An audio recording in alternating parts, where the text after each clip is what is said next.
Bisa kelihatan? Bisa kelihatan? Terlihat?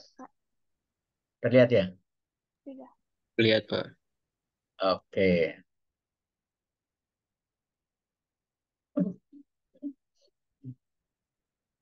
Oke, Bapak lanjut aja ya. Sekali lagi selamat pagi, semoga kita selalu sehat ya. Nah, jadi berbicara perihal pelatihan dan pengembangan, ini adalah merupakan bagian dari materi MSTM ya. Secara khusus kalau Anda mau belajar lebih lanjut di dalam materi ini adalah materi bisa dijadikan satu mata kuliah tentang pelatihan dan pengembangan. Itu biasanya diberikan di tingkat S2.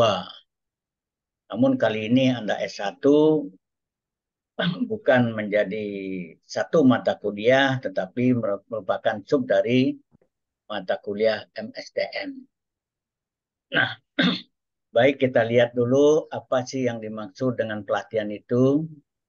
Nah, ini saya kutip dari sumbernya, Schuler dan Jackson, termasuk Monday, seperti ini. Konon pelatihan itu dikatakan memiliki tujuan jangka pendek, yaitu pekerjaan atau jabatan tertentu.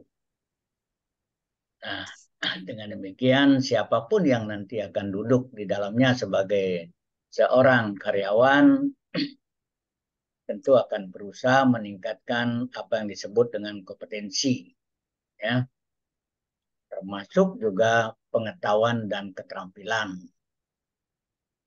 Nah, oleh karenanya tuntutan-tuntutan ini sudah lazim diketahui oleh setiap individu sebagai karyawan, karena bagaimanapun juga apa yang ditugaskan di dalam pekerjaan, komponen-komponen kompetensi maupun pengetahuan termasuk keterampilan sangat-sangat menjadi apa namanya kewajiban bagi setiap orang atau karyawan itu sendiri. Nah, ini gambaran dari ahlinya. Nah, ahli lain yang secara umum bisa dikatakan seperti ini, latihan itu konon mengacu kepada komponen-komponen aktivitas yang juga diarahkan untuk peningkatan kompetensi. Nah, kalau tadi kan sudah disinggung mengenai kompetensi. Ya. Apapun yang dihadapi di dalam jabatan tertentu oleh seorang karyawan, kompetensi itu memang tidak bisa lepas. Artinya tidak sembarangan kompetensi, tetapi kompetensi sesuai dengan bidang yang dihadapinya. Nah, ingat, sebagai seorang karyawan juga tidak terlepas memperhatikan bagaimana perkembangan eh, ilmu dan pengetahuan itu sendiri yang suatu saat bisa jadi berubah. Berubah itu bukan berarti ada konotasi negatif, tetapi seiring dengan perkembangan akan menjadi tuntutan bagi karyawan itu sendiri. Mungkin Anda masih apa namanya mengenal yang dulu namanya kalau mesin ketik, mesin elektrik, sekarang sudah tidur lelap dia. Ya, tidur lelap artinya sudah jarang dipakai, bahkan sudah tiada. Sekarang sudah komputer, termasuk di dalamnya adalah program-program yang membekali komputer untuk mengerjakan sesuatu sesuai dengan fungsinya. Ini salah satu perubahan-perubahan yang drastis terjadi, termasuk yang lain juga sangat-sangat banyak.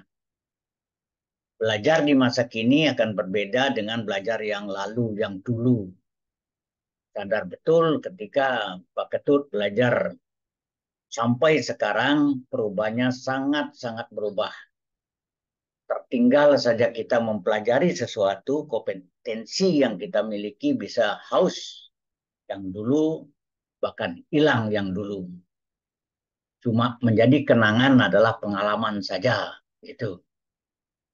Kalau dulu misalnya, kalau sekarang misalnya Anda belajar akuntansi yang dulu tata buku, mana pernah terdengar tata buku, kan begitu dong? dan lain sebagainya. Ya, nah kita lihat sekilas kalau kita belajar pelatihan dan pengembangan dua hal yang memang berbeda, ya berbeda. Di satu sisi pelatihan atau training itu singkatnya adalah jangka panjang. Sementara pengembangan itu saya ulangi, jangka pendek yang training. Sementara pengembangan itu adalah jangka panjang. Nah, kalau begitu bisa kita lihat training di layar sebelah kiri itu konon dimasukkan untuk mengembangkan apa yang disebut dengan KSA yang ada pada saat ini. Nah, kalau yang di dalam pengembangan itu sendiri merujuk pada pembelajaran. Ya, pembelajaran itu konon setiap individu akan belajar, belajar, dan belajar. Belajarnya itu jangka panjang. Liputannya seperti itu. Pengetahuan, keterampilan, dan perilaku. Nah, tiga aspek inilah yang dituntut juga dalam pembelajaran jangka panjang. Kita lihat sebelah kiri memberikan kesempatan untuk belajar. Nah, ini secara praktisnya, siapapun yang terlibat di dalam satu organisasi, seperti tadi Bapak katakan, ya tidak bisa lepas dari belajar. Belajar itu artinya apa? Kebutuhan-kebutuhan yang diperlukan saat ini ya, harus bisa diatasi dengan belajar. Itu. Nah, sebagai sebuah konsekuensi belajar itu ya singkat waktunya adalah training itu sendiri.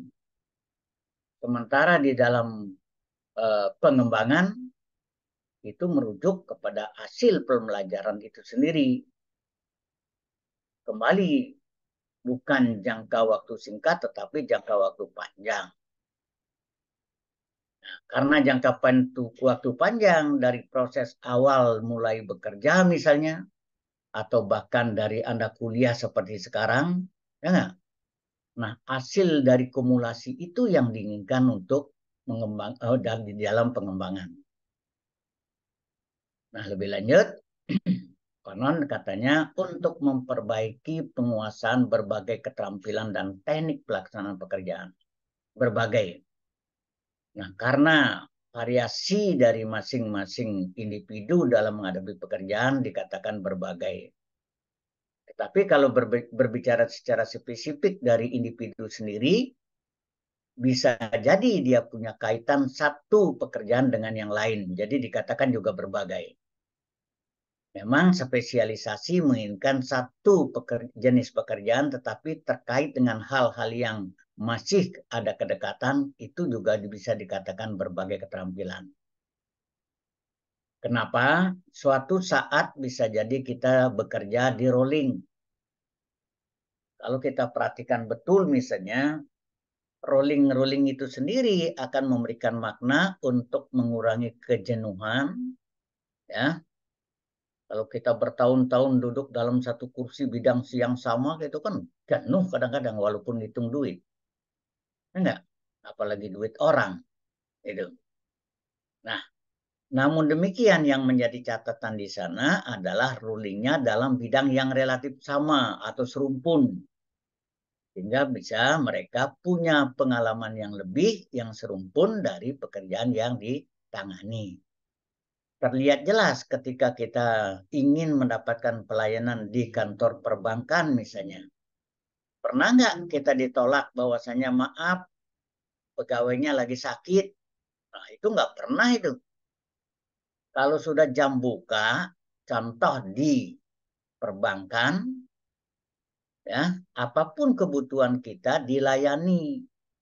Masalah tidak masuk seseorang karena alasan tertentu, itu tidak menjadi alasan ketika para nasabah untuk meminta pelayanan. Oleh karena itu, ya, di dalam rolling-rolling tertentu bisa menjadi manfaat seperti itu, artinya bisa menangani satu masalah yang masih relevan. Itu. Nah, sekarang kita balik. Kalau Anda datang ke kantor kelurahan, sakit yang ngurus KTP, sakit loh. Enggak. Besok ya, nah, paling dapat jawaban begitu. Yang megang lagi sakit. Nah, itu sudah lazim di dalam pelayanan kita. Lazimnya lazim jelek. Makanya tidak salah. Pak Ketut juga pernah mukul meja. 3 kali datang nggak dilayani, mau apa coba? Saking sabarnya Pak Ketut marah juga gitu. Nah, sekarang sudah mengalami perubahan walaupun belum sempurna. Tapi catatan pribadi Pak Ketut belum termasuk pelayanan yang terbaik di dunia untuk Indonesia. Nah, kalau saya contohkan misalnya, nah, training-training ini kaitannya dengan kasus-kasus tadi, permasalahan-permasalahan yang kecil, sekecil apapun tidak akan menjadi masalah dalam melayani kebutuhan para konsumen, termasuk baik dia bisnis maupun pelayanan publik. Nah, dikatakan ya, lebih cenderung untuk mempersiapkan para pegawai dalam melaksanakan pekerjaan sekarang. Iya, ya. Sementara di pengembangan itu sendiri, apa sih yang akan mungkin terjadi sekian tahun ke depan? Antisipasi untuk itu ya belajar dari sekarang, siapkan dari sekarang untuk bisa eksis dalam menghadapi satu tantangan ke depan. Itu di masa yang akan datang. Tapi perlu juga diperhatikan kalau begitu kemajuan teknologi yang juga menjadikan pekerja-pekerja itu tergantikan, apa sih yang harus dilakukan? Alih profesi kah? Ini adalah menciptakan lapangan kerja kah dan lain sebagainya. Tapi arah yang menjadi tujuan pemerintah untuk pengembangan suatu negara adalah menciptakan lapangan kerja sendiri, gitu. Ingat, potensi Indonesia sangat-sangat besar yang bisa dilirik oleh bangsa-bangsa lain. Sementara kalau kita jujur katakan, negara-negara yang miskin sumber daya alam pun masih dia memiliki satu kesempatan-kesempatan membuka aktivitas-aktivitas ekonomi maupun sosial lainnya. Ini artinya apa? Bagaimana kesiapan tenaga atau masyarakat, atau kalau lebih sempit lagi adalah karyawan untuk mempersiapkan dirinya menghadapi semua tantangan itu. Jawabannya adalah ada jangka pendek melalui training, ada jangka panjang juga melalui pengembangan. Itu. Kalau kebutuhan saat ini ya lakukan aja training. Kalau perlu ya kursus gitu. Oke. Karena secara konseptual tujuan pelaksanaan pelatihan itu meliputi 4 aspek ini. Karena apa? Karena adanya kemerosotan atau pengurangan dari satu kualitas barang yang dihasilkan. Itu. Kan sudah pakai mesin, Pak Ketut. Produknya yang keluar kan sudah standar. Iya, mesin tinggal mesin, tapi terkadang mesin pun ada kesalahan sekecil apapun. Oleh karenanya, kontrol mungkin dalam produk-produk yang menggunakan mesin, controlling akhir juga diperlukan. Kalau barangnya tidak masuk kategori lolos kontrol, ya di stop. Makanya kembali ada kasus tahun-tahun 80 sekian, 85-an itu, barang-barang yang sudah beredar di masyarakat, yang sudah notabene-nya ada label MSI, standar nasional, apa itu SNI, ya, itu juga pernah terjadi penarikan secara besar-besaran oleh produsen karena barang itu tidak memenuhi kualifikasi standar yang diinginkan atau ditentukan oleh pemerintah. Kalau begitu berarti asumsinya bukan hanya barang dikerjakan full oleh manusia termasuk oleh mesin. Itu perihal kualitas. Ingat kalau kita berbicara lebih jauh, ya, beberapa produk Indonesia memang kagumi loh. Tetapi ketika quality kontrolnya lemah, ketika itu pula banyak terjadi kasus-kasus katakanlah pengembalian barang, ya, termasuk pemotongan harga dan lain sebagainya yang sejenis karena tidak memenuhi kualitas barang yang dimaksud. Ini banyak kasus loh. Yang paling mengherankan misalnya salah satu kasus ketika Indonesia atau para produsen, misalnya produsen sumpit mau mengirim ke negara tertentu, sampai di sana ternyata barangnya sudah mengalami kerusakan, ya, kerusakan. Nah, karena rusak, otomatis pembeli itu tidak mau menerima. Apa yang dilakukan kalau dikirim ke Indonesia? Kosnya akan tinggi. Yang jelas uang tidak bisa dicairkan karena tidak memenuhi kualifikasi. Itu artinya apa? Kualitinya, ya, yang tidak memenuhi standar.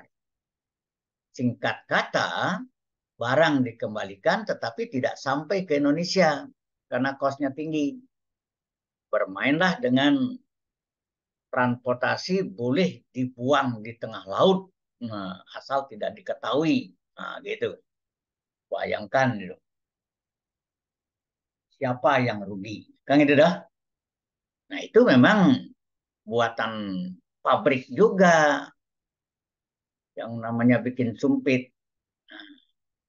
Walaupun itu buatan pabrik, apakah tidak ada satu proses pengeringan secara normal dan memenuhi kualifikasi pengeringan gitu. Kalau bambunya masih mentah diproduksi, lama-lama ya rusak. Tuh. Nah, bagaimana dengan kuantitas dari jumlah? Ingat, kalau pembeli siapapun, apalagi pembeli negara lain, kalau sudah taken kontrak sekian ton, sekian unit, pada waktu yang sudah ditentukan, harus sesuai dengan perjanjian. Ya. Beberapa kekecewaan yang didapatkan oleh para produsen, ketepatan ini, jumlah ini sering menjadi masalah yang tidak kalah pentingnya. Kita tidak bisa mengatakan baru dapat sekian, menyusul ya tidak bisa gitu. Karena sudah berbagai timing dalam proses pengiriman sudah ditentukan sebelumnya. Kapan, siapa, dan jumlah berapa yang harus dikirim sesuai dengan kontrak. Makanya tidak salah untuk memenuhi jumlah itu, walaupun sudah dilakukan lembur, kalau memang diperlukan untuk penambahan tenaga maupun mesin, mestinya sudah dikejar, sehingga tidak lagi mengecewakan kepada pembeli. Bagaimana dengan pembiayaan atau kosnya? Ya, kalau boros, ya terjadi kenaikan kos, otomatis itu mestinya menghasilkan 10 ton dalam 1 minggu, ternyata kurang 10 ton, ya kosnya akan bertambah. Apapun alasannya, ya enggak? Alasan rusak mesin kah, alasan cuti bersama, apa namanya, libur bersama kah, karena hari raya dan lain sebagainya, tidak ada alasan bagi pembeli atau bagi buyer. Sehingga satu sisi dia tidak sampai akan membebani biaya-biaya yang ada, di sisi lain juga kebutuhan akan dua hal yang di atas juga harus terpenuhi. Nah, hal ini juga seperti tadi dikatakan menyangkut tentang waktu kapan barang itu siap untuk dikirim atau untuk sudah tiba di negara pembeli, gitu. Nah, semua ini kalau mereka sebagai karyawan belum paham betul tentang apa yang terjadi di salah satu atau beberapa masalah tersebut, intinya adalah bisa dilakukan melalui training, apakah training khusus mengenai quality, quantity, apakah digabung dan lain sebagainya, silakan saja. Karena terkait. Nah, oleh karenanya, seperti dikatakan tadi, secara konseptual tujuan dari training ini. Jadi, next time-nya kalau dia akan berkembang lagi, bisa jadi hal-hal yang lain akan bertambah. Nah, lebih lanjut seperti ini. Nah, coba kita lihat. Nah, ini adalah pengembangan. Pertama kita lihat di sini misalnya seperti tadi, meningkatkan kualitas dan kuantitas, ya. Kemudian menciptakan loyalitas dan kerjasama. Karyawan yang tidak loyal itu kan setengah loyal kan lebih banyak dia diem, bekerja tapi berpura-pura, loyalnya kurang. Kalau atasan melihat Anda sebagai karyawan, tahu percis itu Anda serius bekerja apa enggak. Kalau orang-orang yang tidak mengenal waktu diam, kerja serius, nah, cirinya apa? Loyal, gitu. Sama dengan misalnya kalau misalnya kuliahnya luring, silakan diskusi. Nah, Anda betul-betul nggak diskusi? Dosen itu tahu gitu. Dari performan Anda, dari tes yang dilakukan pada momen tertentu, itu. Secara psikologi maupun psikologi itu tahu bagi penilai. Memutakhirkan keahlian Anda memang sudah ahli, tetapi apakah nggak bisa dilakukan pengayaan lagi supaya lebih mahir? Artinya grade yang tadi sudah bisa 80 sekarang 100, yang sudah 100 kalau bisa lebih, itu kemampuannya. Sehingga betul-betul mutakhir. Diharapkan kalau sudah mutakhir itu tidak ada yang namanya sedikit pun kesalahan. Kesalahan lu.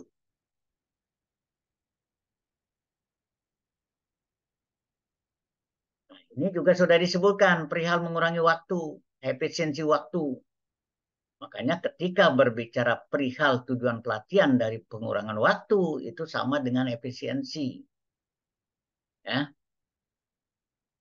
disuruhlah belajar. Supaya apa? Supaya lebih kompeten. Itu.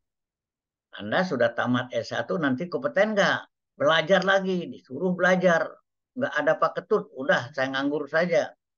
Anda yang bisa menjawab sendiri. Itu. Membantu memecahkan masalah operasional. Ya, karena kadang-kadang kita sudah punya teori cukup, tapi secara faktual di lapangan kita tidak bisa memecahkan masalah-masalah itu. Lakukanlah dengan training. Nah, daripadanya karyawan-karyawan yang berhasil, ya, yang berhasil dalam menjalankan semua pekerjaan, tentu ada apa yang disebut dengan persiapan karyawan untuk promosi. Ada formasi enggak? Si A ini sudah dirancang sedemikian rupa, sudah memenuhi kualifikasi untuk dipromosikan di tempat yang baru. Tentu dengan salary yang baru, lebih dari yang sebelumnya. Yo. Nah, kalau semua ini, antara lain semua ini sudah berhasil, berarti boleh jadi tujuan pelatihan itu dikategorikan juga berhasil. Dan ingat, mungkin saja ada yang lepas, silakan Anda bisa cari sendiri dari tujuan pelatihan itu sendiri. Kira-kira Anda bisa jawab nggak? Apa sih yang belum masuk? Ada yang ada yang tahu nggak? Apa sih yang menurut Anda belum masuk? Bahkan kerjasama antar tim juga masuk supaya solid gitu. Kerjasama itu kan supaya solid. Bagaimana dalam satu kelompok akan terjadi dalam perkembangannya tidak solid? Anda bisa diskusikan faktornya kenapa. Kalau faktornya masalah pribadi sehingga tidak dia concern, nah itulah yang bisa ditangani. Kalau semua mentok apa? Ya lapor kepada atasan. Jangan Anda menjadi korban dalam satu tim karena salah satu teman masih bermasalah. Misalnya bermasalah dalam keluarga. Ya enggak? Itu misal itu. Terkecuali dia masalah dalam pribadinya, dia acuh, maunya dewe. Kalau begitu yang terjadi, indikasi-indikasi untuk calon dipecat ya bisa jadi. Maaf itu calon dipecat kayaknya ngomong. Ya enggak? Ngapain tidak solid? Atau kalau diberikan toleransi paling bisa ya pindah saja gitu. Nah, Anda sekalian, ini ada pertanyaan pesertanya siapa gitu. Tidak mengenal dia karyawan baru maupun lama, yang penting punya masalah perihal yang tadi gitu. Nah, walaupun karyawan baru, dia kan mestinya lebih siap, tapi karena dia punya kekurangan sebagai kurangnya orientasi maupun pengalaman, ya juga boleh dia ikut. Apalagi karyawan yang lama, kalau masih belum mumpuni kemampuannya, ya juga iya. Oleh karenanya singkat kata, siapapun boleh ikut yang punya masalah perihal poin-poin tadi. Tuh. Nah, ini satu contoh saja Anda semua, satu contoh. Yang penting kalau kita berbicara tentang pelatihan, ada grade-grade tertentu dalam aspek-aspek tertentu. Baik dari tingkat dasar, menengah, sampai tingkat ahli. Nah, saya contohkan misalnya ini satu pelatihan yang dilakukan kepada pegawai negeri sipil. Misalnya saja golongan satu, ya, golongan satu untuk menjadi golongan satu. Nah, ini adalah tiga aspek, bisa jadi empat. Jadi kalau golongan satu, golongan dua, golongan empat, dia akan berbeda levelnya. Dengan kata lain, kalau kita melakukan satu training itu harus homogen, baik dalam level, kalau perlu di dalam pengetahuan yang akan digarap. Tuh. Maksudnya apa? Untuk memudahkan para narasumber memberikan materi. Ini contoh saja. Nah, walaupun dia golongan satu untuk menjadi golongan satu, itu artinya apa? Yang sudah mempersiapkan diri bisa memastikan dia bisa di golongan satu yang lebih permanen. Nah, yang berikut, kalau dia ada di dalam diklat dalam jabatan, jabatan itu artinya yang sudah bekerja, prajabatan itu artinya yang belum, ya, yang belum apa? Belum punya jabatan, namanya prajabatan, seperti yang tadi. Nah, kalau di dalam jabatan, ada yang disebut dengan diklat kepemimpinan, baik eselon 4, 3, 2, maupun 1. Ya, demikian pula ada diklat fungsional, ya enggak? Ada diklat teknis. Ini sebagai contoh saja. Dengan kata lain seperti tadi Bapak katakan, harus pesertanya homogen dalam level tertentu dan secara umum bisa dikategorikan tingkat dasar, menengah, dan ahli. Itu. Apapun yang dibuat klasifikasi dari pembagian itu ya silakan. Makanya perhatikan betul kalau Anda ingin mengikuti suatu training tertentu. Ini levelnya level dasarkah? Ya enggak? Apa lanjutan? Gitu. Sementara Anda belum punya pengetahuan tentang lanjutan, ya ikut saja dari dasar gitu. Supaya Anda punya pemahaman mulai dasar lebih mantap, bisa menyimak, ya, mengetahui, bahkan menerapkan dari pengetahuan dasar itu. Itu.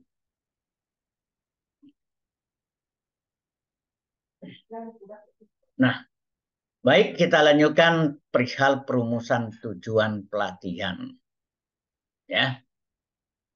Nah, ingat kalau kita ingin mencapai satu tujuan, rumusannya harus jelas. Ya, kejelasan itu apa? Bisa diukur spesifik, termasuk lamanya dari pelatihan itu sendiri. Secara konkretnya begini, kalau Anda ingin menentukan tujuan, gunakanlah kata-kata kunci kata kerja yang dimiliki dalam tabelnya Bloom. BLOOM. Dari sajian yang diberikan oleh Bloom, ingat BLOOM, memiliki segudang kata kerja yang dibagi menjadi 3 ranah. Ranah kognitif, afektif, dan psikomotor. Afektif terdiri dari ranah yang berikutnya juga terdiri dari, tinggal kita pilih. Kalau kita sudah pilih, nanti akan ketemu apa yang kita inginkan, mudah diukur. Spesifik apa? Dia terbagi menjadi salah satu ranah atau lebih. Itu. Misalnya, ranah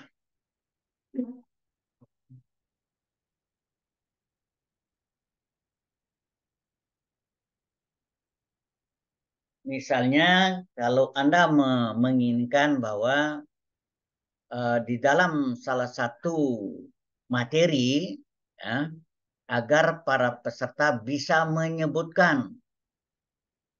Nah, itu termasuk ranahnya apa? Gitu. Nah, kalau Anda mengukurnya nanti dalam mengevaluasinya, Anda bisa tes dia dengan kategori menyebutkan itu. Kalau itu bisa, berarti Anda bisa berikan poin nilai tertentu. Gitu. Jadi singkatnya, gunakan untuk memudahkan bisa mengevaluasinya dengan tata kerja yang disiapkan oleh Bloom. Itu ya. Nah, apa yang dari sisi individu? Individu konon meningkatkan pengetahuan, sikap, dan keterampilan. Makanya, kalau boleh saya sarankan, apapun yang kita lakukan secara pribadi maupun secara dinas, kalau sudah perihal pelatihan, akan melekat di individu kita sendiri. Hal-hal yang begini. Artinya tidak ada training-training yang kita dapatkan itu tidak berguna, tidak ada, tetapi tetap kita pilih. Itu. Apalagi ketika dilaksanakan, tidak perlu bayar alias gratis. Nah, gitu. Malah orang kan akan mencari mana yang gratis, mana yang dibiayai, nah, gitu. Nah, oleh karenanya setiap individu yang mengikutinya akan dia dapat manfaat dari sisi dia sendiri perihal ini. Tuh. Jangan Anda ogah males gitu. Padahal sudah dibiayai. Ya kan? Orang yang mau membiayai sendiri saja banyak. Nah, dari sisi perusahaan tercapainya kinerja yang maksimum jelas itu. Karena setiap karyawan dituntut untuk bekerja yang sebaik mungkin. Sebaik mungkin loh. Kalau perlu waktu kerja 8 jam seefektif mungkin. Ya, sehingga hasilnya bisa maksimum. Ya, itu kan perusahaan. Dan memang kewajiban kita kalau kita sebagai karyawan untuk bekerja sesuai dengan aturan. 8 jam sehari ya 8 jam. Itu. Tidak ada istilahnya nganggur merokok sampai 10-15 menit. Merokok 3 kali, 4 kali, dipecat Anda. Oke. Nah, Anda sekalian, kalau kita mengacu kepada salah satu PP 1905, ya, itu pada pasal 28 ayat 3, sebetulnya tuntutan yang diinginkan oleh peraturan tersebut liputannya ini pedagogik, kepribadian, profesional maupun sosial. Tuh, ya. Misalnya ya di pedagogik, apa itu pedagogik? Itu kompetensi saling bisa kita berbagi ilmu ya dari didaktik metodik Misalnya kalau kita punya ilmu supaya bisa menyampaikan kepada teman, jangan pelit, apalagi dalam satu kelompok. Bagaimana kita bisa mentransfer ilmu yang kita miliki dengan cara mudah, ya, murah dan bisa diterima gitu. Kalau kita tidak bisa, walaupun kita pinter, maaf, pinter memang, tapi kita tidak bisa memberikan, apalagi tidak diberikan, lebih pelit lagi gitu. Guru, dosen yang pernah Anda tahu, hal-hal yang bagaimana kompetensi pedagogik ini kan sudah belajar duluan dengan berbagai situasi yang ada. Itu. Di saat siswa bandel, di saat siswa yang tidak mau memperhatikan dan lain sebagainya. Itu semua upaya yang sudah pernah dipelajari oleh seorang pendidik gitu. Akan berbeda dengan pendidik di SD, di TK sampai perguruan tinggi. Itu tentunya. Nah, juga dituntut kompetensi kepribadian Anda sebagai individu yang baik, sopan, ya, sopan santunnya bagus, dan lain sebagainya yang mengandung kebaikan-kebaikan secara pribadi untuk diri dan perusahaan. Ingat, untuk diri dan perusahaan. Jangan Anda berasumsi untuk perusahaan saja, enggak. Karena apa? Kepribadian seseorang mencerminkan hasil yang didapatkan oleh orang lain maupun diri sendiri. Karena kita berinteraksi dengan orang lain. Gitu. Makanya itu juga dituntut. Ini orang baik nggak? Orang jujur nggak? Ya, ada kepribadian-kepribadian yang dituntut dalam hal itu. Yang penting yang baik-baik. Anda tamat S1, ya. Misalnya saja Anda bidangnya apa? MSDM. Profesional nggak? Nah, oh, baru setengah matang. Nah, terus dilakukan suatu pengayaan-pengayaan supaya kita menjadi orang yang profesional di bidangnya. Jangan lupa, bukan itu saja. Anda punya hubungan kemasyarakatan atau yang disebut dengan sosial yang baik. Ya, yang baik bagaimana? Nah, tentu salah satunya misalnya prihatin terhadap masalah-masalah sosial, ya enggak? Kalau prihatin itu kan bisa membantu baik materi maupun non materi, jadi tidak acuh. Nah, orang-orang yang mempunyai kompetensi lengkap keempat ini adalah orang-orang yang dituntut di dalam PP tersebut juga juga loh ya, di tempat di mana kita mencari nafkah nanti. Ingat itu. Jangan Anda andalkan saya profesional, ya, tamat S1 UNJ negeri lagi gitu. Nggak cukup begitu. Jawab pertanyaan yang lain. Sudah profesional oke? Sudahkah kita memiliki kepribadian yang baik? Sudahkah kita memiliki pedagogik yang cukup? Sudahkah kita menampakkan diri kepada kompetensi sosial untuk prihatin dengan lingkungan? Itu. Ingat, dalam sosial itu bukan hanya materi semata, non materi juga yes. Itu. Saya belum punya. Kalau menunggu Anda kaya baru sosial ya nggak bisa. Oke, ini tolong. Nah, kalau kaitannya dengan training, ya, hal-hal yang begini kalau misalnya ditangani oleh satu organisasi bisa saja. Apakah dia mencari sumber apa narasumber dari luar yang profesional, bisa jadi akan diberikan untuk meningkatkan ini. Atau dikirim ke lembaga-lembaga yang memenuhi kualifikasi sesuai dengan yang diinginkan. Kualifikasi yang dimaksud secara umum yang tertinggi kalau memang kualifikasinya diakui oleh negara yang disebut dengan ya Badan Provinsi Nasional BNSP ya. Jadi betul-betul Anda punya sertifikat diakui oleh nasional. Itu bukan abal-abal. Boleh saja kita belajar di mana tempat kepada siapapun, tetapi ketika kita diminta untuk menunjukkan bukti, bukti yang mendapat pengakuan. Artinya selembar kertas dibandingkan kemampuan yang sebenarnya supaya cocok. Oleh karenanya, maaf kalau Bapak katakan, lembar kertas abal-abal itu buang saja. Buang saja. Ya. Profesional, ya, lembar kertas diakui. Itu yang penting. Karena apa? Kalau Pak Ketut berbicara sekilas, tahun-tahun 80-an semarak apa yang disebut dengan gelar akademik dan non-akademik, terutama yang akademik. Artinya apa? Menawarkan kuliah dengan mudah dan mendapatkan gelar yang mudah. Pertanyaannya sekarang,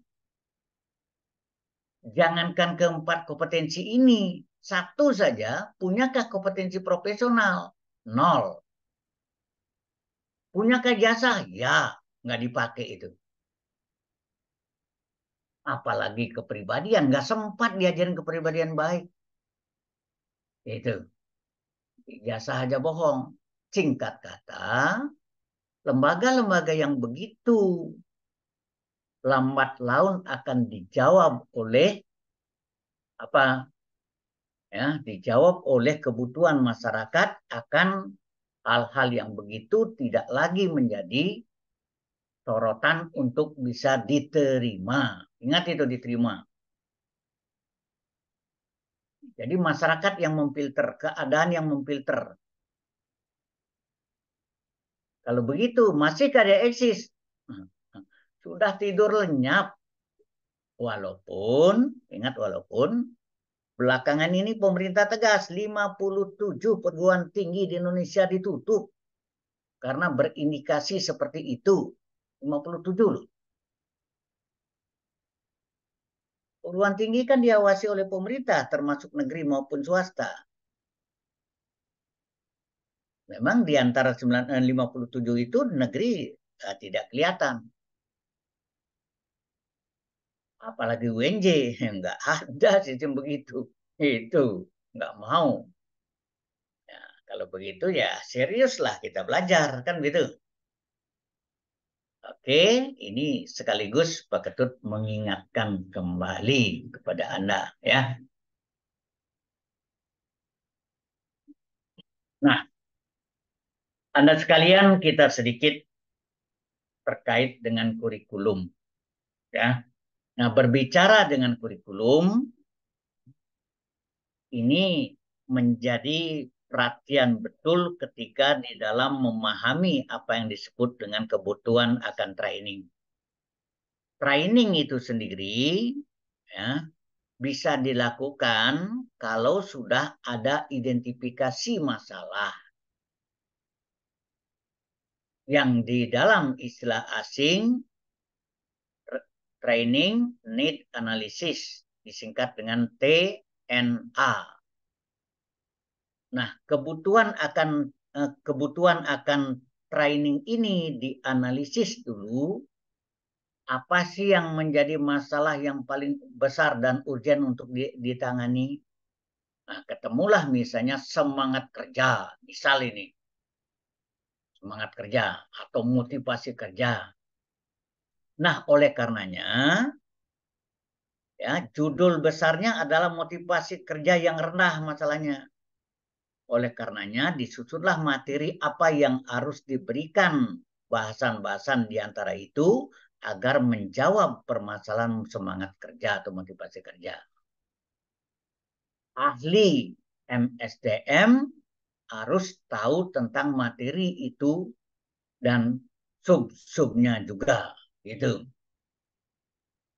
Tempat bertanya di buku, di Mbak Google, di para ahli juga banyak.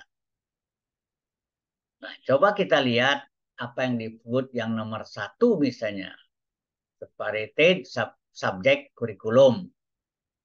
Artinya apa? Isi kurikulum disusun dalam bentuk mata-mata pelajaran. Bisa jadi kalau tadi motivasi kerja dianggap satu mata pelajaran. Dengan kata lain, itu fokusnya. Tetapi kalau mata-mata pelajaran bisa jadi dikombin dengan yang terdekat dari hal itu. Itu. Sehingga satu tujuan bisa digandeng dengan beberapa yang terkait. Itu. Nah, apakah diantaranya ketika semangat kerja rendah, ketemulah faktornya karena ya selama sekian tahun, misalnya kasus di Indonesia dari menjelang COVID sampai sekarang belum ada kenaikan kompensasi. Motivasi kerja digabungkan dengan pemberian pemahaman terhadap kompensasi, syukur-syukur kalau di kompensasi itu ada semacam janji dalam tanda petik oleh perusahaan ya untuk bisa menjelaskan dan mengimplementasikan janji untuk memperbaiki ya selama ini yang belum ada kenaikan. Nah, itu terintegrasi mata-mata pelajaran. Nggak boleh satu. Singkat kata, misalnya, ya enggak, tahun depan, Januari 2004, akan ada kenaikan secara umum rata-rata 15%. Plus yang lain yang masih dalam penggodogan perusahaan. Kira-kira kalau begitu terjawab nggak permasalahan semangat kerja tadi? Terjawab dong? Ya, di situ. Sambil Anda pantau selama 1 bulan lebih. Nah, kalau ternyata ada peningkatan semangat kerja, Anda sudah janji langsung naikkan 15% minimal. Nah, syukur-syukur kalau Anda berani di atas itu. Wah, langsung ketawa dia. Gembira. Semangat kerja muncul. Evaluasi lagi nanti. Itu mengenai poin dasar kurikulum yang pertama ketika Anda harus memasukkan materi. Yang kedua apa? Korelasi katanya dengan kurikulum. Mata pelajaran yang terkait hampir sama dengan tadi. Yang penting kalau berbicara mata-mata pelajaran janganlah satu. Minimal dua, janganlah dua. Bisa kaitkan dengan tiga. Di dalam kompensasi itu sendiri kan bukan hanya karyawan mendapatkan finansial saja, bisa jadi non finansial. Itu dikembangkan, why not? Itu. Yang berikut ada file kurikulum. Kurikulum memadukan materi dari mata pelajaran yang serumpun. Nah, serumpun itu yang satu. Misalnya kalau kita ada di ekonomi yang serumpun apa? Nah, lihat prodi-prodi itu. Itu serumpun. Ya enggak? Kalau tadi mata pelajaran itu lebih sempit lagi. Ini serumpun. Akuntansi, ya, SDM, manajemennya itu terdiri dari ya SDM, marketing, operasional maupun keuangan, nah macam-macam lah. Itu serumpun. Nah, kalau semua ini sudah mencerminkan di dalam materi, berarah betul outputnya seperti tadi akan menghasilkan kompetensi-kompetensi yang diinginkan, termasuk kompetensi sosial. Itu susah juga Pak Ketut merancang kurikulum suatu training. Bukan susah kalau kita sudah jalani, pelajari dan jalani. Nah, pakar kita, pakar itu. Oke, ada tambahan lagi kurikulumnya seperti ini. Ya, katanya pasit kurikulum, kurikulum paduan dari sejumlah semua mata pelajaran. Nah, ini semakin ditambah semua itu semakin rumit lagi supaya terintegrasi. Ini sejumlah berarti lebih luas lagi. Sampai-sampai apa yang diingatkan itu terintegrasi. Jangan main comot. Kalau ada 10 walaupun dia serumpun, ada yang tidak masuk, jangan dipaksakan gitu. Bisa jadi begitu pilihannya karena concernnya bukan itu. Tapi masuk nggak dia terpadu? Nggak masuk, ya cukup. Pokoknya perhatikan kebutuhan yang urgen dan saran dari apa yang diinginkan dalam terintegrasinya juga ya. Intinya begitu. Nah, sekali lagi, kalau ini yang sudah mewarnai dari suatu kurikulum, ya insya Allah hasilnya juga akan didapatkan secara lebih komprehensif. Itu.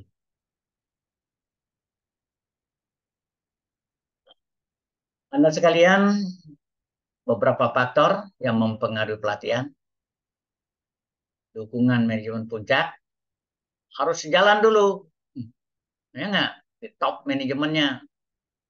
Tapi kalau itu menjadi program rutin, apa sih yang tidak didukung lagi, terkecuali dia mau bikin aneh-aneh, itu. Kalau program rutin, sementara kalau program yang insidental, karena suatu kebutuhan berdasarkan analisis, nah, itu mestinya harus nah, manajemen puncak oke gitu. Tapi silakanlah hal itu jangan sampai batal karena manajemen puncaknya tidak setuju karena suatu alasan gitu. Komitmen para manajer ya, baik spesialis maupun generalis, nah, spesialis maksudnya di bidangnya tertentu maupun bukan bidangnya yang ada kaitannya. Kemajuan teknologi seperti tadi saya contohkan, contohnya itu sekarang kita punya kompetensi misalnya yang paling sederhana bisa mengoperasikan mengetik manual, sekarang tidak perlu lagi manual, semua teknologi.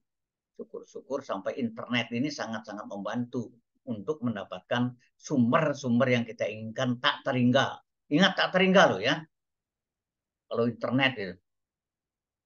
Malahan Bapak juga ngeri dan geli. Enggak. Satu pertanyaan bisa diminta oleh Mbak Google untuk menjawabnya. Menjawabnya loh. Kalau begitu nggak perlu jadi punya dosen. Jadi tanya kepada Mbak Google sebagai dosennya. Tolong dimarahin itu jangan sampai kita mengandalkan sumber itu tanpa kita bisa mencermatinya. Hati-hati itu. Dosen, guru tidak pernah ngajarin yang jelek. Kompleksitas organisasi yang menyebabkan tugas-tugas dan interaksi menjadi lebih rumit. Ya, ini artinya apa? Semakin besar kegiatan suatu organisasi, semakin rumit ya, semakin kompleks. Saking rumitnya, ada kalanya atasan itu mengatakan tidak menjadi kebutuhan sekarang. Apalagi bagian keuangan, belum ada anggaran, dan lain sebagainya dengan berbagai alasan, bisa jadi kegiatan itu batal. Nah, karena faktor yang mempengaruhi dah, teknologi kah, dukungan puncak kah, saking padatnya atau beludaknya kegiatan. Nah, bagaimana kaitannya dengan gaya belajar, stylenya belajar?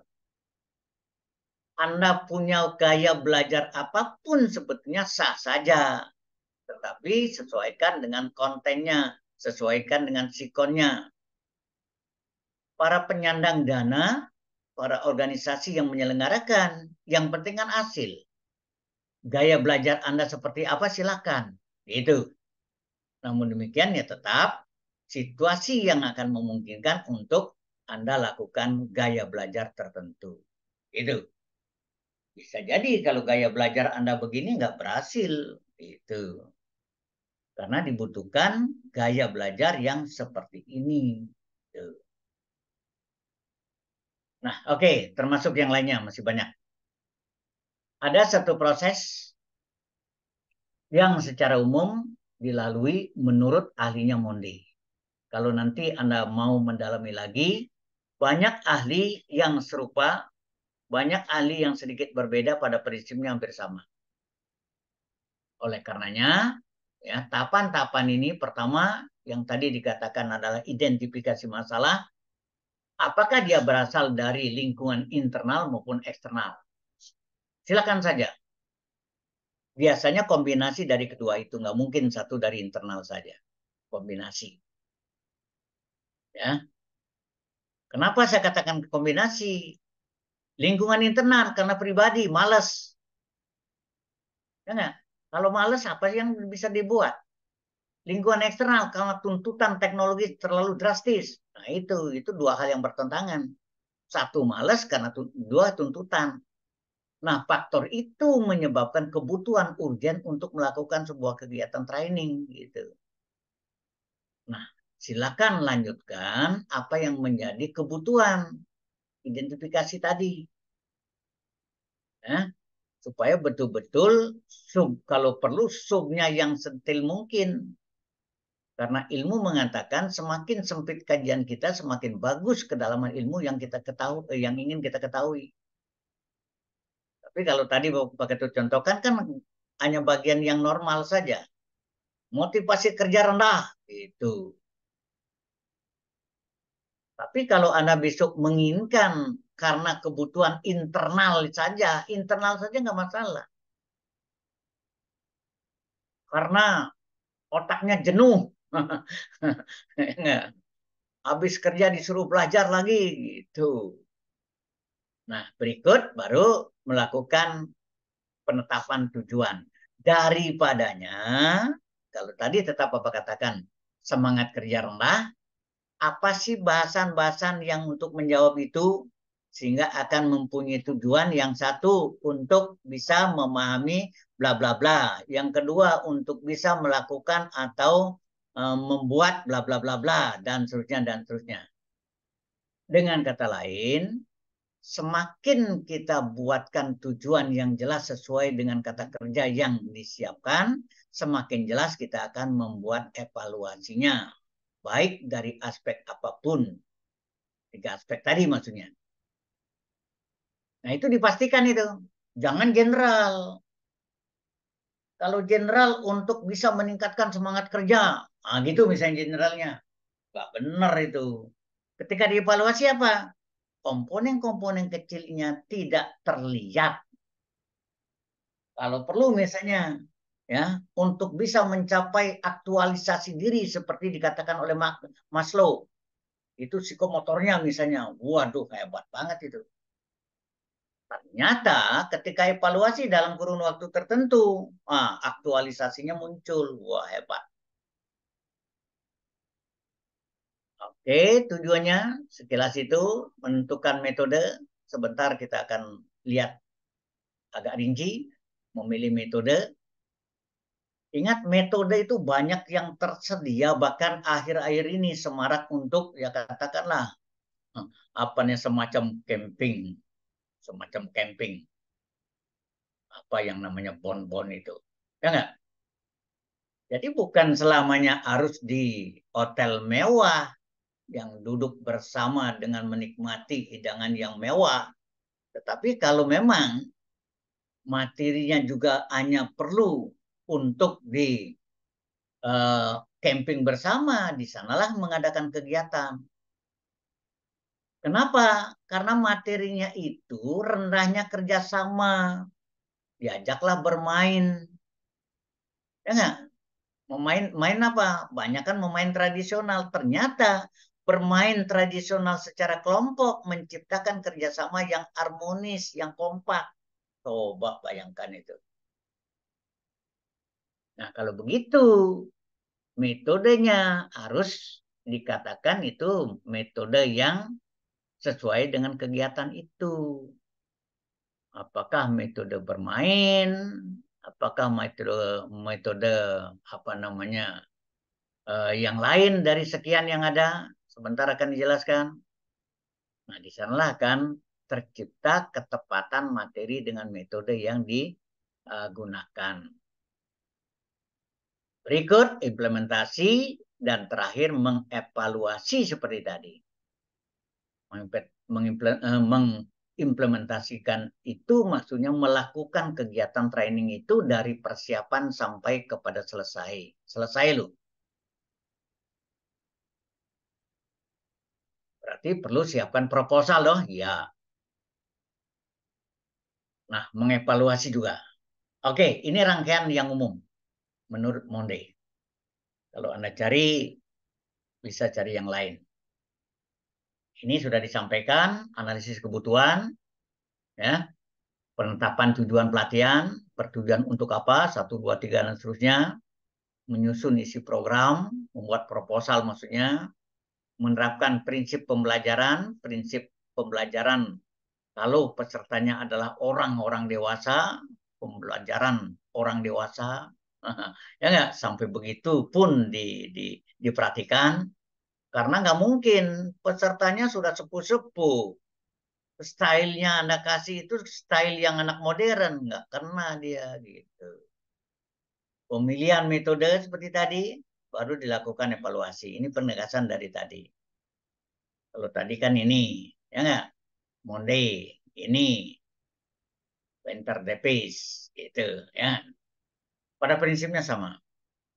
Oke. Nah, prinsip pembelajaran ada serangkaian kata kunci, partisipasi, ya. Jadi keikutsertaan, jangan diam jadi patung Bali, nggak boleh. Diam saja. Pengulangan, pengulangan ingat apa yang sudah relevansi, kecocokan, sesuai ketepatan transfer pada waktu kita mendapatkan materi dari narasumber, tepat nggak apa yang kita butuhkan. Jangan-jangan ke sana ke sini dia ngomong, gitu. Boleh nggak para peserta itu mengusulkan atau mempertanyakan bahwa ketika dia ke sana sini ngomong, ya, artinya transfer ilmunya itu salah atau terlalu jauh, ya boleh saja. Bapak, Pak Amir misalnya, tolong lebih fokus lagi contohnya bisa nggak? Dalam contoh konkret karena kami punya bidang ini. Nah, gitu bisa saja. Supaya para peserta itu lebih mudah memahaminya. Apalagi terlalu cepat. Otak kan nggak bisa menangkap dengan cepat. Kalau kita tell me. Ada? Makanya lihat dulu, audien ini rata-rata pinter, sangat pinter, atau sedang-sedang. Kalau sedang-sedang kita ya lakukan sedang-sedang saja, jangan terlalu cepat. Maunya instruktur kan secepat mungkin. Kayak Pak Ketut ngomong begini, ya nggak? Langsung saja tanpa napas, itu misalnya gitu.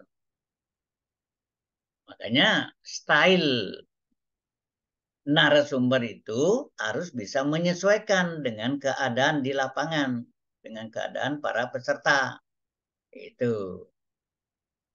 Nah, apa sih yang ada di dalam permasalahan-permasalahan yang disebut dengan umpan balik?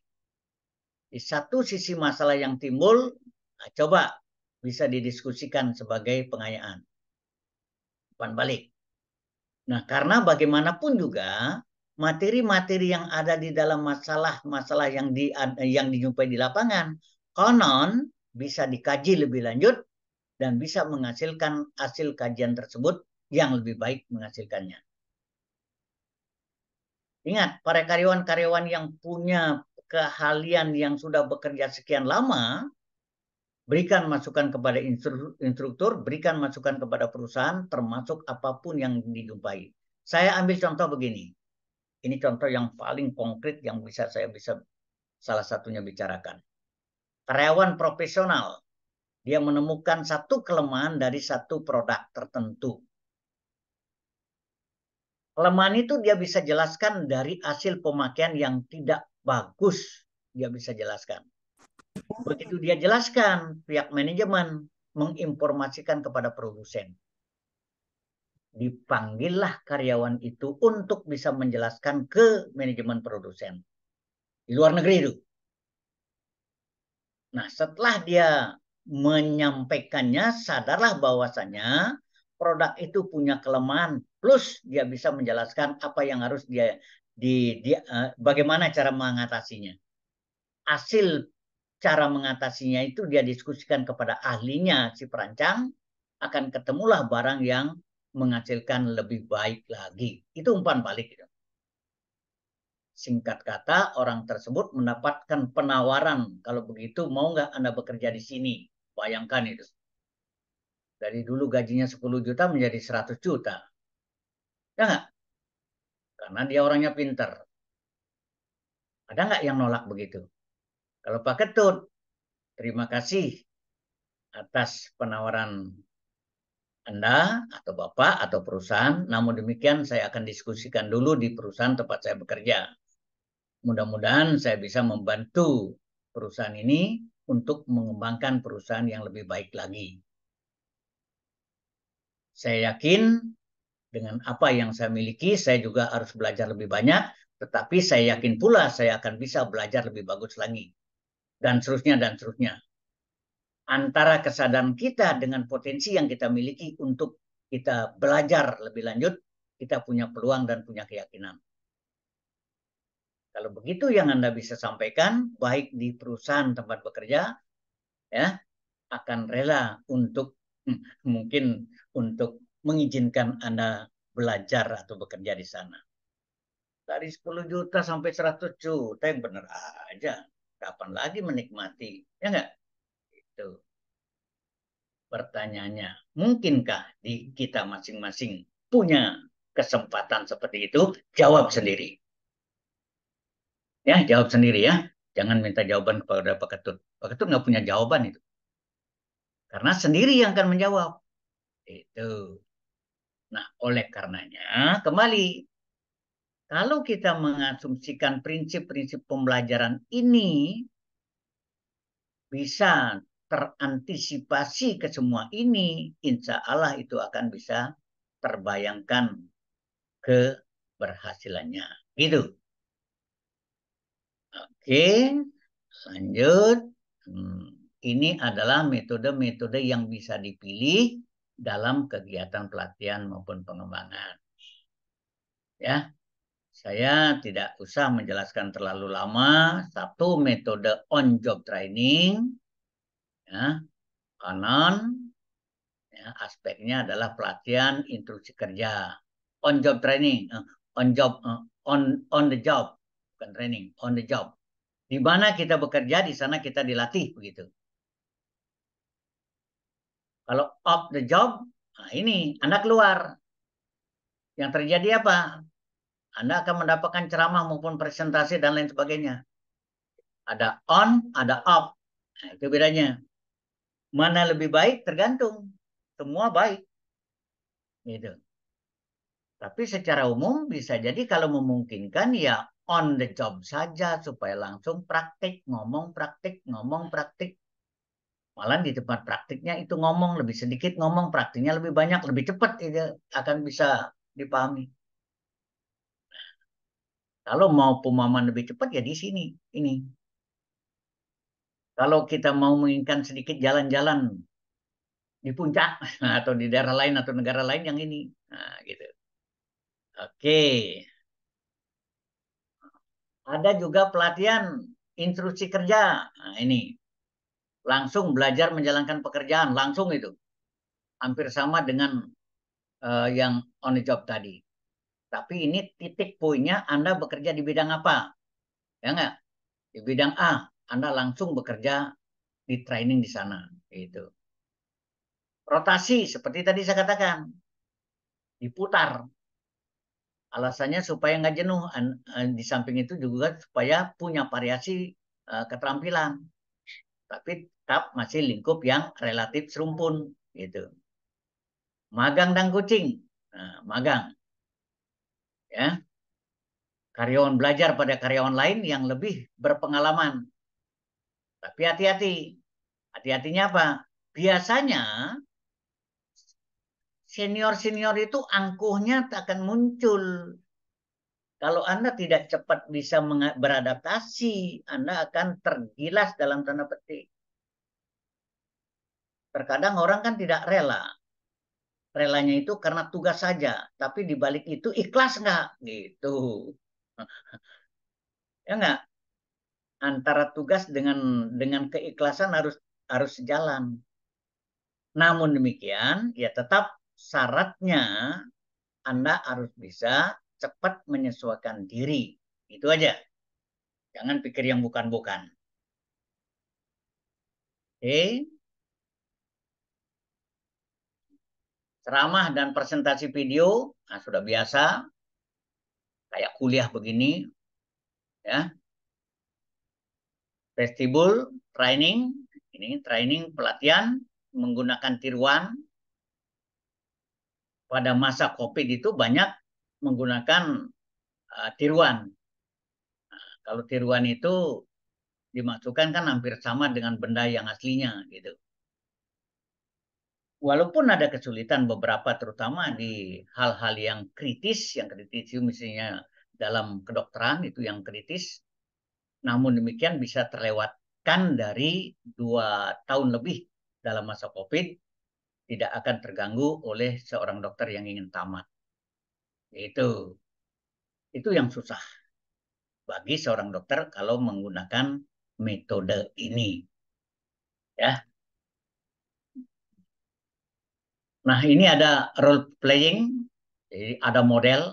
Biasanya model-model itu yang digunakan adalah model-model yang bisa dipercaya, yang sesuai dengan bidang.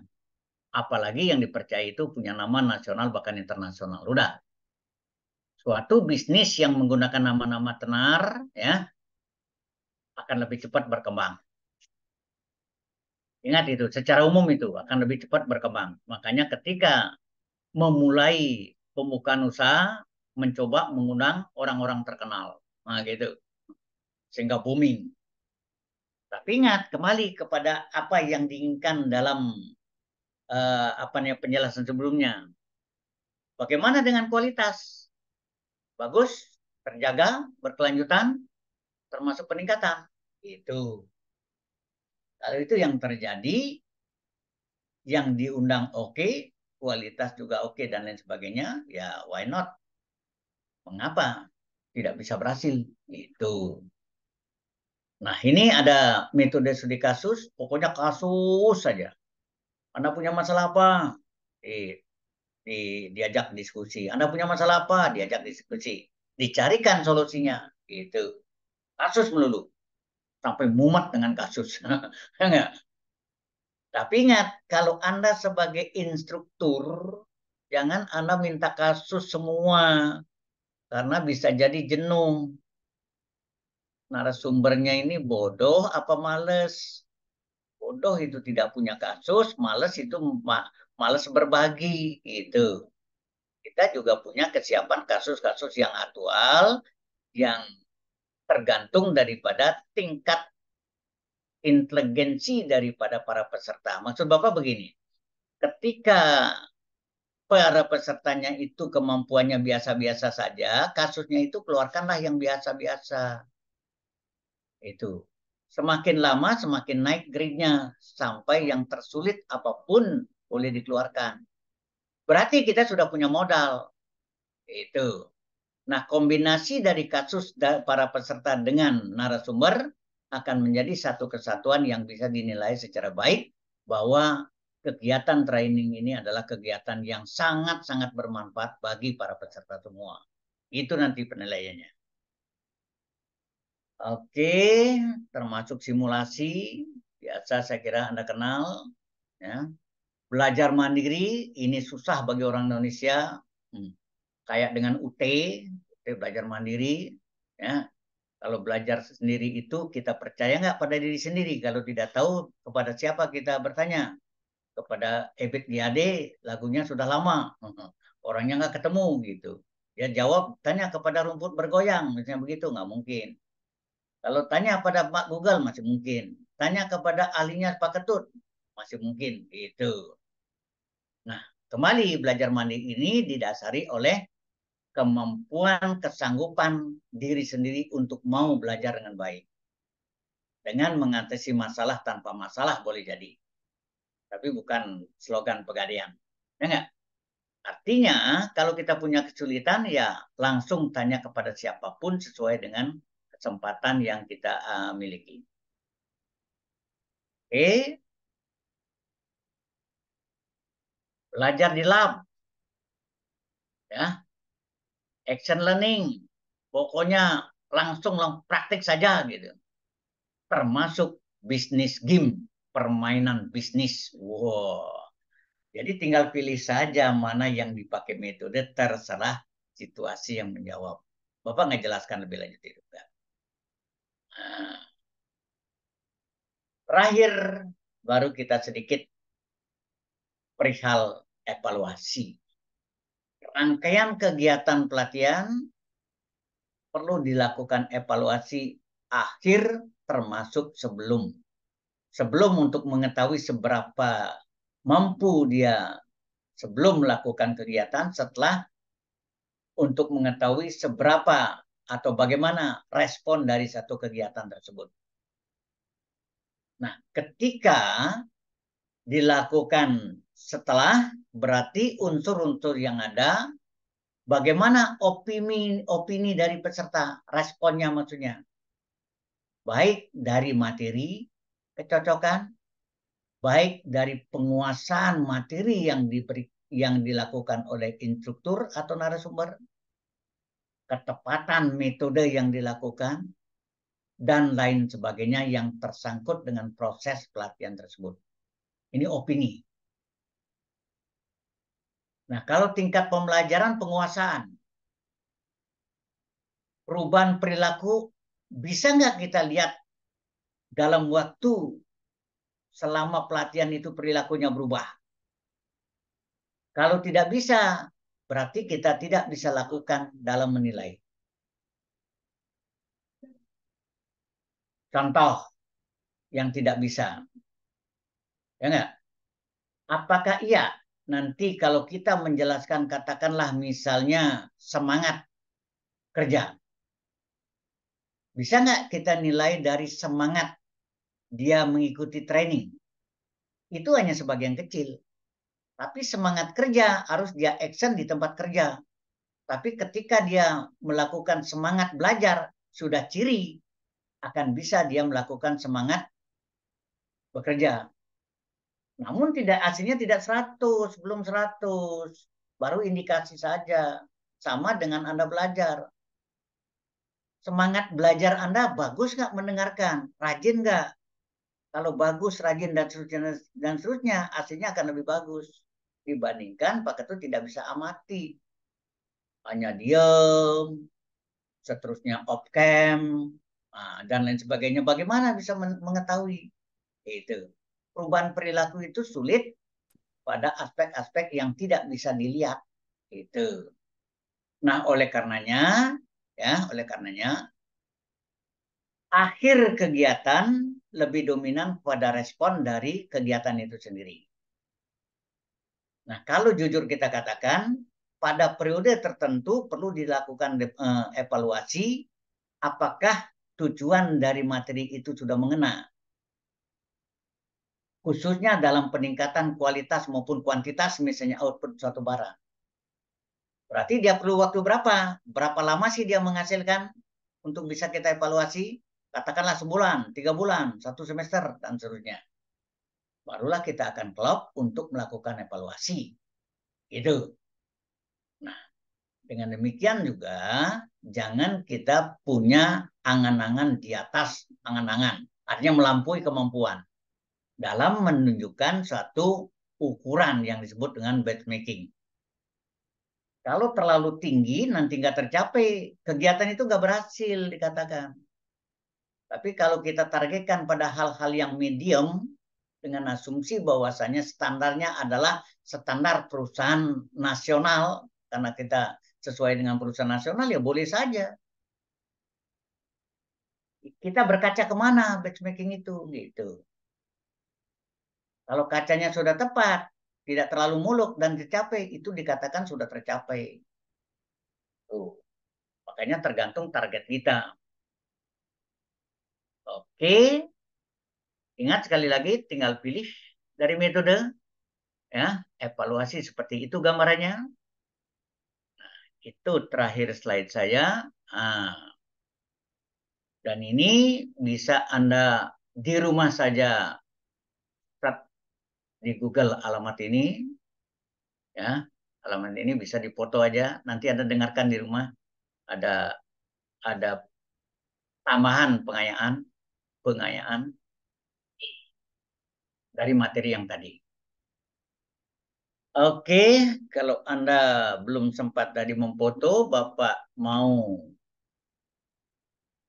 naikkan pelan-pelan, silakan, karena tidak dibagikan. Ini sudah alamat ini? Sudah, Bapak. Ya, ya, Bapak pelan-pelan aja, tanpa komando. Kalau belum, ingat kenapa nggak dibagikan supaya Anda nggak tidur gitu. Kan bisa dapat dari teman, ya ciri malas namanya.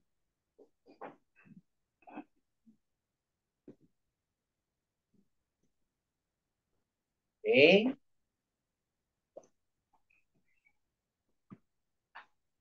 Anda rekamkah ini? Kalau rekam bisa diambil di sana.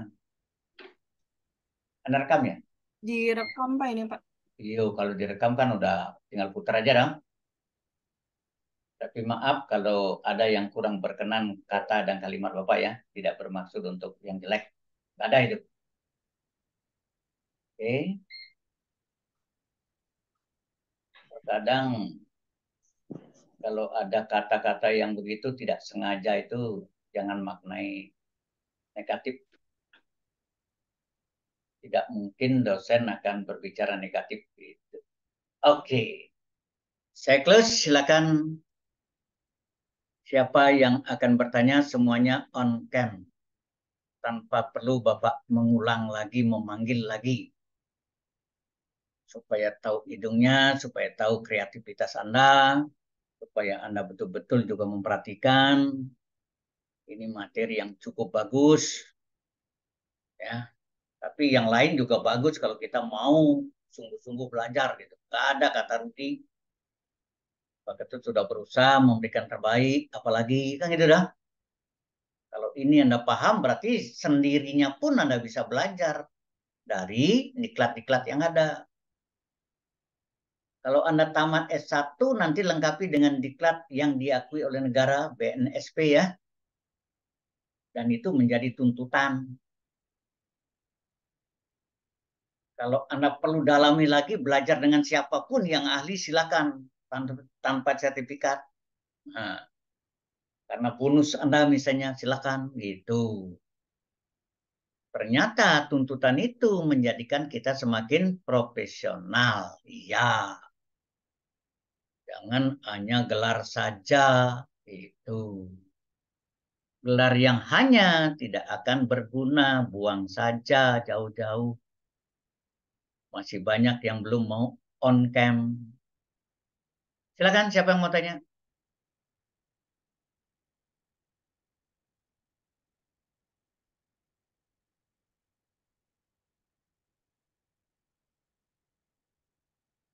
Selama ini di antara Anda sudah pernah ikut training dalam salah satu materi tertentu?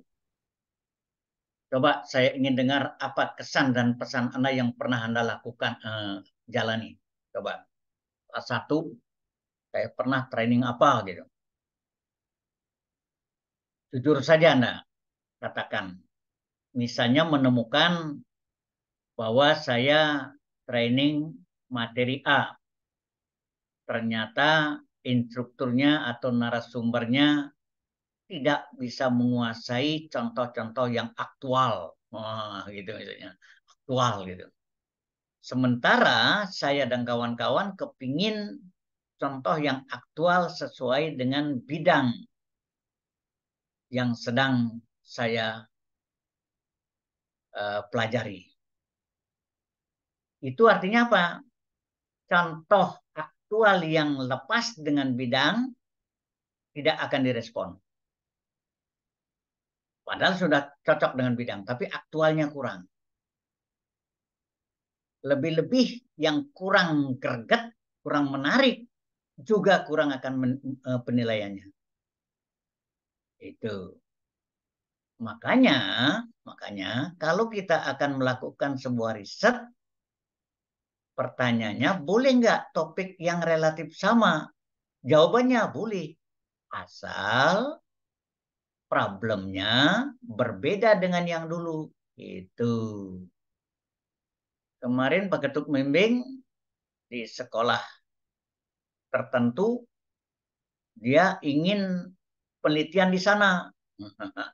Tapi judul berbeda. Bertanya, boleh nggak Pak? Nah, itu. Bapak jawab begini, boleh. Ya enggak?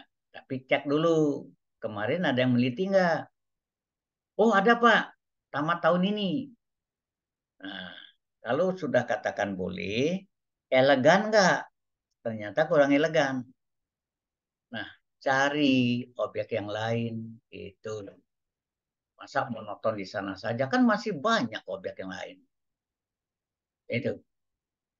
Apalagi ada kita di kota besar, di kota kecil pun dengan teknologi sekarang kan nggak ada masalah. Itu.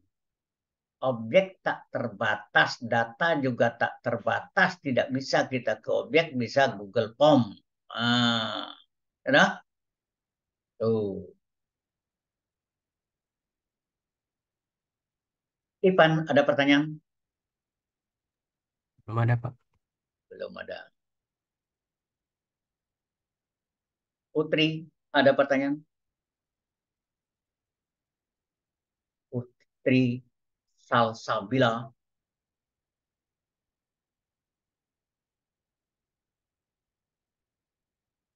Kalau Like Putri itu memang Like bacanya. Ada pertanyaan? Like Putri? Kayak bahasa Inggris aja. Like. Dari saya belum ada, Pak. Itu bacanya apa Like itu? Like begitu. Iya, Liko, Pak. Like itu apa? Ada artinya nggak? Bukan like-nya bahasa Inggris. Like. Like. Hidungnya mana hidungnya? Apa masih masak? Putri. Putri Like. Like Putri. Hidungnya mana?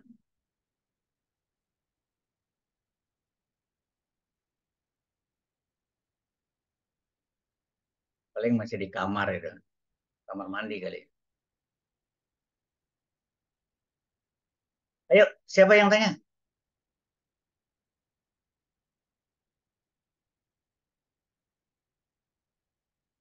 Kurniati?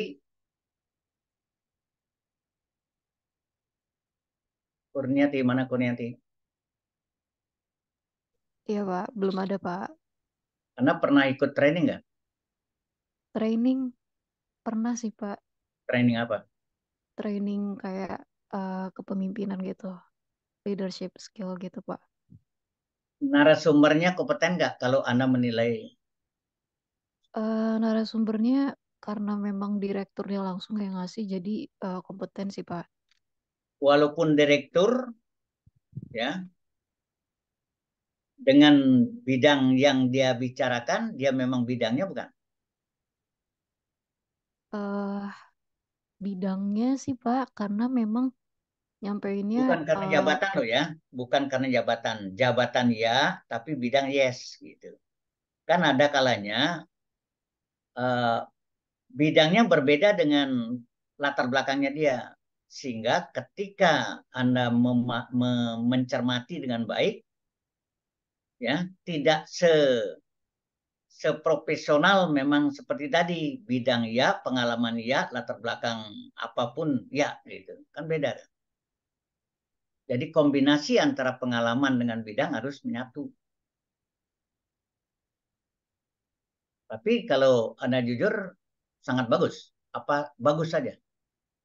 eh bagus sih Pak. Tapi Bagus. memang ya Bukan sangat bagus, kalau bukan. Bukan bu- sangat bagus. Hah? karena memang lebih ke apa ya, teori gitu Pak. Beliau jelasinnya lebih ke teori leadership gitu sama diskusi gitu. Jadi memang nggak ada kayak tugas kelompok tuh nggak ada. Tapi menurut saya memang harusnya ada sih gitu Tapi biar lebih contoh-contoh di kasus diberikan. kasusnya diberikan sih Pak. Berikan. Yang penting Iya. Anda baru bisa menilai sangat bagus begitu ya, bukan sangat ya. Iya, karena saya baru pertama kali juga ikut gituan, jadi nggak tahu kalau yang bagus banget tuh kayak gimana sih Pak. Ya, ya. Yang bagus banget, seperti tadi Bapak katakan, latar belakang ya, baik pendidikan maupun pengalaman. Ya, itu dasarnya. Nah, ketika Anda punya grade yang lebih tinggi, grade itu artinya pemahaman lebih dasar, pemahaman awal, Anda ingin menuntut kemampuan Anda jauh lebih dari rata-rata, Anda bisa menilainya agak pelit. Agak pelit saya katakan. Seperti tadi, contoh-contoh yang pas, yang paling aktual saat ini, misalnya gitu. Bukan sembarang contoh. Kalau contoh biasa kan Anda biasa Anda dengar misalnya. Tapi kalau Anda perlu contoh aktual, apalagi contoh aktual yang apa namanya bersanding dengan hal-hal yang setara maupun yang kontras gitu. Terutama yang kontras. Kalau dua hal yang kontras, ya apa sih yang bisa dimediasi untuk menjadikan solusi? Itu grade-nya kan Anda jauh lebih tinggi dalam menuntutnya. Gitu. Kalau kalau itu nggak terpenuhi, alhamdulillah dia Anda nilai bagus saja gitu. Makanya semakin tinggi tuntutan para peserta, semakin bagus sebetulnya menilainya. Tapi hasilnya juga akan semakin ketat untuk memberikan grade dia. Apakah dia kategori sangat bagus, apakah cukup bagus saja gitu. Itu ya Non ya. Untuk yang lain,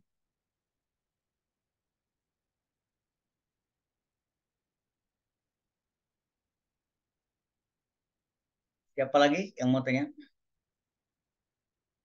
Ternyata tidak ada pertanyaan, berarti udah bisa ya.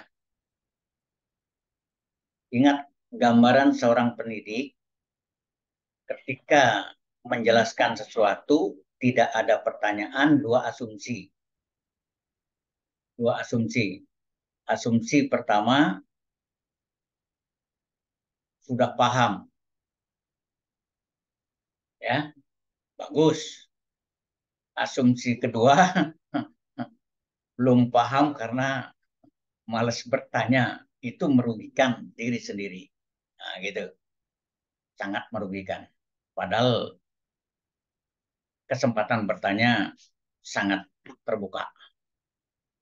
Walaupun begitu ya silakan Anda belajar sendiri lagi kalau tidak ada ya. Jangan mana yang negatif supaya Anda bisa mereview diri sendiri.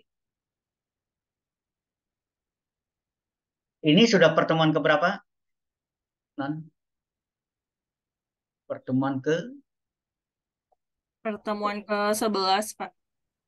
berarti ke-11 ada 16, berarti kita 5 lagi ya. Ya, 5 lagi. Oke, rangkaian diskusi apa kelompok kemarin ya? Kelompok apa individu? Kenapa, Pak? Diskusi presentasinya kelompok apa individu lalu? Minggu lalu itu diskusi materi kelompok. Kelompok, ya. Oke. Eh, materi kelompok seperti yang sudah saya sampaikan, silakan Anda lakukan penyempurnaan di mana harus disempurnakan baik materi ya, termasuk kalimat dan seterusnya. Karena materi sangat banyak sumbernya, mungkin saja materi yang Anda sajikan itu ada yang lebih baik, silakan bisa diganti atau ditambahkan. Ya. Nah, dengan materi yang bagus untuk menjawab topik, berharap betul Anda juga bisa memahaminya. Yang berikut, notulen apa yang menjadi pertanyaan pada saat itu, silakan Anda lampirkan pada akhir laporan tadi. Setelah ada laporan, nanti kumpulkan melalui PD-nya yang akan di-sharing untuk semua. Ya, berarti baik sharing ke teman maupun nanti kirim ke Pak Ketut. Nah, itu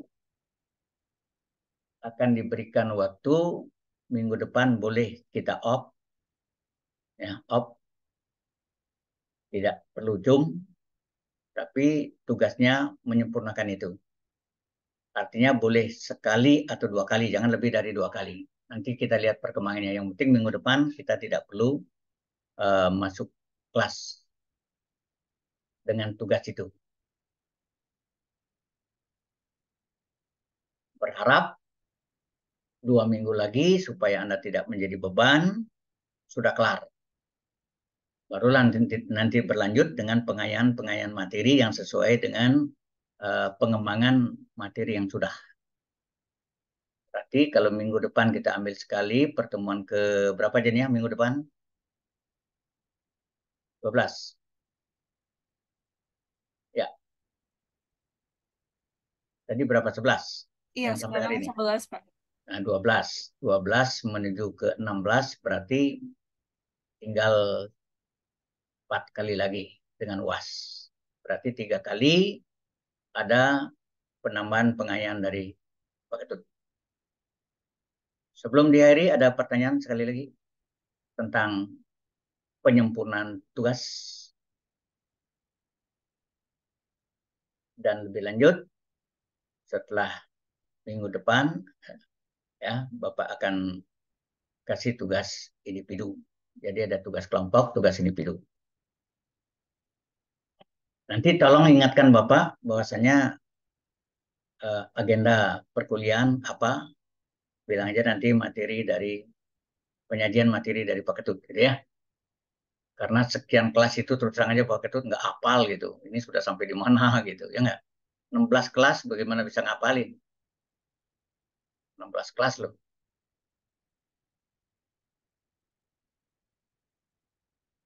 Cukup? Kalau cukup, silakan dokumentasinya. Silakan.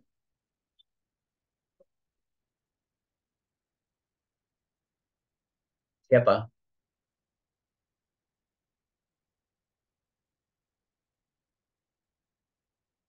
Oke, untuk sesi dokumentasi ini boleh di on cam dulu semuanya. Oke, langsung aja ya. Slide pertama, 1, 2. Oke, untuk slide kedua, 1, 2. Oke, sudah. Terima kasih. Ya, kalau sudah kita akhiri ya. Dan tolong diingatkan Bapak minggu depannya bahwa sesuai dengan tugas yang sudah Bapak berikan hari yang bersangkutan tidak ada perlu pertemuan Zoom gitu ya. Oke, terima kasih. Selamat pagi menjelang siang. Semoga kita selalu sehat. Izin Bapak keluar. Selamat pagi menjelang siang juga Pak. Terima kasih. Terima kasih, Pak. Mari semua ya.